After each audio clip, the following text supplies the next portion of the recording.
Well, it's been a while since I covered any of the gods or goddesses featured on my old channel banner, which I only did once. Well, let's rectify that. I have absolutely zero desire to plant myself in this chair for days on end talking about these schmucks, so let's just cover this ambiguous-looking fellow over here and completely ignore that amphibious-looking fiend over there because I feel the longer I keep drawing attention to him, the shorter my lifespan becomes. Luckily for us, Cernunnos is a fertility god, so hopefully I can get some of those years back. So, what do we know about this guy? In the vein of who he was after the Romans got their hands on him and annexed him into the Gallic Roman Pantheon, quite a bit. Prior to his inclusion? Jack shit nothing. Yay! I love talking about vague Celtic figures only to be corrected in the comment section because everything I relate in this video runs contrary to what your blog on Wicca says about this deity. Look, I'm not saying that Cernunnos has zero evidence predating the Romans, but if you're looking for something from the Druids which name drops him on some random ass piece of wood and gives him a detailed bibliography detailing exactly what he was god of and who he was worshipped by and whether or not infants had their skulls smashed against the pavements for his sake, then I'm sorry to say I found no such engraving. What I did find were a multitude of artistic inscriptions left behind of him on various different objects, most famous of which is the Gundestrup cauldron, discovered in a peat bog in central Denmark. And while this piece's preservation is remarkable, not terribly unusual for the peaty bogs of the area, as seen in our Celtic Sacrifices video, it's contentious to call this a purely Celtic piece. For starters, the majority of the cauldron is made of silver, a material the Celts were used to working with, just on a much, much smaller scale, using it for small, ornamental figurines. And the prosthetic penis made in absence of that man's real penis.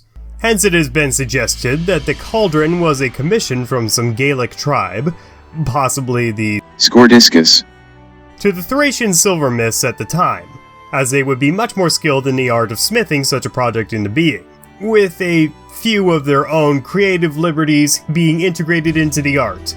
Hence why Cernunnos over here is wearing lace sandals, and possibly maybe the reason why this guy is dunking this infant into the cauldron.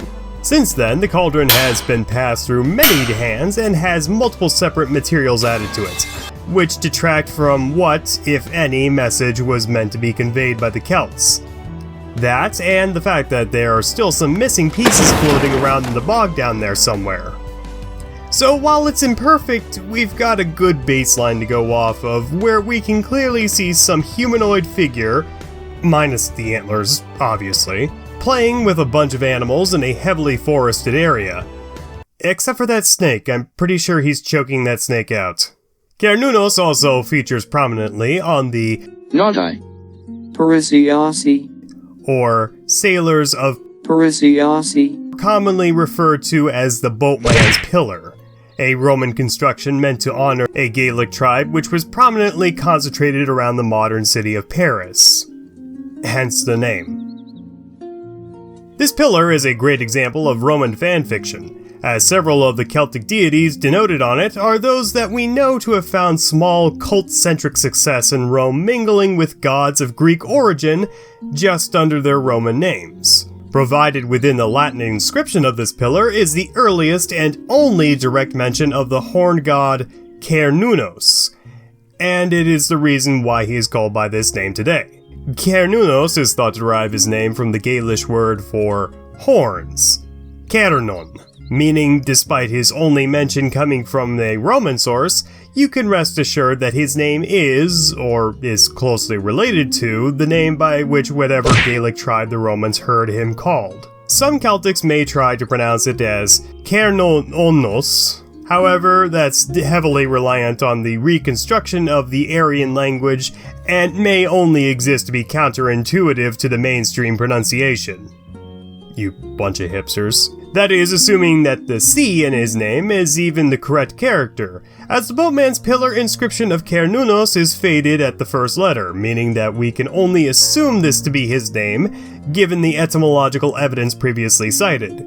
Which means you may not be too far off if you wanted to be really toxic and call him Cernunnos, god of the mentally unstable middle-aged women who go out in public for no discernible reason. Aside from the obvious horn sticking out of Cernunnos' head, which apparently someone decided to play a game of ring toss on, as evidenced by the torques hanging from them, the boatman's pillar, as well as the Gundestrup cauldron, depict this deity sitting cross-legged in the middle of the wilderness, providing another connection between the two depicted deities, implying that they are one and the same. This passive posture is indicative of a god in his element, leading some to speculate that Cernunnos is perhaps a god of the wilderness or animals, with some taking it a bit further to imply that he is a fertility figure, as well as a direct correlation with the archetypal green man, found in many a mythology, though this is entirely dependent upon whether or not you choose to associate Cernunnos with vegetation or not. As you can see, there are a lot of assumptions being made about this guy, with very little of genuine substance. Interestingly, there seems to be no direct ties between the Gaelic and Insular Celtic peoples when it comes to depicting this god. Not for lack of trying, mind you. The main suspect we have as of today is Conall Cernach, brother of the much more famous Cuchulainn. The two are sometimes conflated together due to their names sounding similar, and as we have already discussed, have some sort of connection to the Celtic word of cairnon, meaning horns. Though in the case of Conall, this is meant to be a representation of his horn-like skin, which protected him during battle, which should not be taken as a character having a literal pair of horns sticking out of his head. Later on, Conall Cernach did declare himself the Master of Beasts, after allowing a fearsome serpent to wrap itself around his waist passively, though this is the only other connection we have between the two, which isn't totally conjectured nonsense. Also, given Cernunnos' track record of the treatment of snakes, I don't think this is a very apt comparison. There is also another potential source, which barely ties Cernunnos to the Christian saint Ciaran, who supposedly dug a hole somewhere, and his first apostles were a couple of wild animals who he rendered passive with the word of God. Again though, this is an account of a later Christian figure doing roughly the same thing as some creepy horn dude out in the wilderness did, separated by about 7 centuries, and hundreds of miles. So, yeah, take that one with a grain of salt. Possibly my favorite contender for an insular representative of Cernunnos is a myth centered around Berkshire County in England. First put into writing by Shakespeare in 1597 in The Merry Wives of Windsor, the character is almost certainly inspired by local folklore or a horned ghost man who rides out into the middle of the night to rattle some chains, which apparently cause the farmer's cattle to produce blood instead of milk. There is an old tale goes that Herne the hunter, sometime a keeper here in the Windsor forest, doth all the winter time at still midnight walk round about an oak with great ragged horns, and there he blasts the tree and takes the cattle, and makes milk kine yield blood, and shakes a chain in a most hideous and dreadful manner. You have heard of such a spirit, and well you know the superstitious idle-headed eld received and did deliver to our age this tale of Herne the hunter for a truth. Now, aside from the conspicuous antlers on Herne's head, he sounds like a very, very different figure to the caring, except for snakes, Cernunnos, as his main drive in life is to scare the shit out of cows to the point where they confuse their ovaries for udders. However, just keep that idea in the back of your minds for now. I swear it all ties back to an incredibly crackpot theory I have concerning Herne, which may be of some interest to you. For now, let's get back to some further etymology. So Herne's name sounds an awful lot like horn, and in the 1602 version of The Merry Wives of Windsor, his name is spelled Horne. Yeah, I am too. In any case, we now have another piece of the puzzle, possibly linking the malevolent spirit Herne with the god Cernunnos, as their names roughly mean the same thing, and for God's sake, now they are finally on the right spot. Later additions to the mythos attest that Herne got these horns by getting a bit too cocky one day hunting a deer. When a stag came up and gored him with his antlers, as he lay there dying, the devil supposedly offered to spare his life so long as he bore the stag's antlers on his head and do the devil's bidding.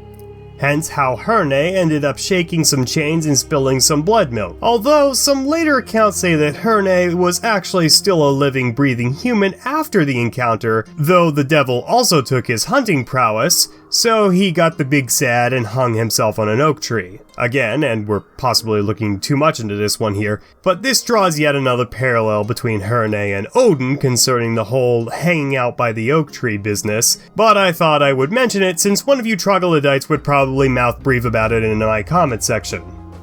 Nice of you over there. So why is it that I feel that these two characters who share some significant similarities despite the fact they serve wildly different roles in their respective mythologies? Well, let's take a look into the time period where the legend of Herne first got started. The Middle Ages.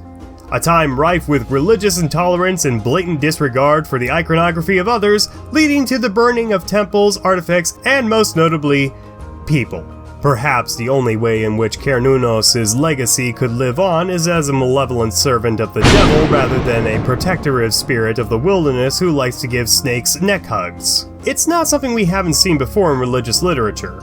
Take for example Snorri's Bible fanfic, where the Greek and Norse gods of old, along with Zoroaster, were demonized as false prophets because we know about Jesus and shit. Perhaps the reason there are so many similarities to Cernunnos and Herne was so that the people of Berkshire would make it absolutely apparent to anyone passing through that these deities were the same lying pieces of shit whose only purpose was to obscure the truth of a much higher power. But what do you guys think? Am I way off in my thinking, or am I onto something here?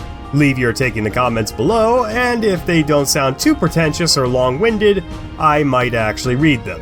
Huge thanks to all of my Patreon names right over here for supporting this content. If you would like to help contribute to Messiahs and Mythology, you can join the link listed down below, or just liking the video and subscribing would be really cool of you too. I think I finally got myself settled into a comfortable position in life where I can make content a bit more regularly, so stay tuned guys, I've got quite a bit of ideas buzzing around in my head and a lot more free time to work on them. And until next time, ladies and gentlemen of the internet, my name is Messiahs of Mythology, and I hope you all have a God's blessed day.